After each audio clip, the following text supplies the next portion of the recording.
Hej, goddag og velkommen til vores legestue bio. Og godt nytår skal jeg også huske at sige, det gør jo alle mennesker. Jeg har sagt det så mange gange, så jeg har fået hånden i bind. Godt nytår, godt nytår, godt nytår. 1978.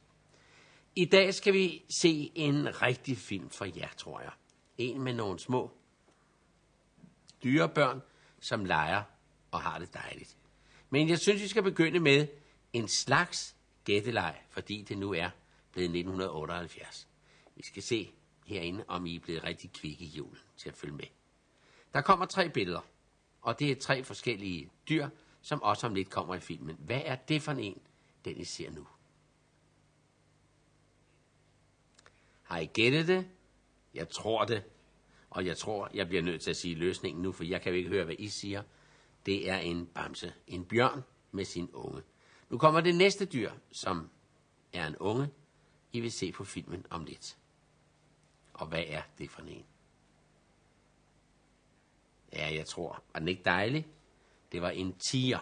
Og nu kommer den 3. Prøv at se. Ja. Se, det var også en kattefamilie. Det var en løveunge. Jeg tror, jeg har gættet alle 3. Både bjørnen og tigeren og løven.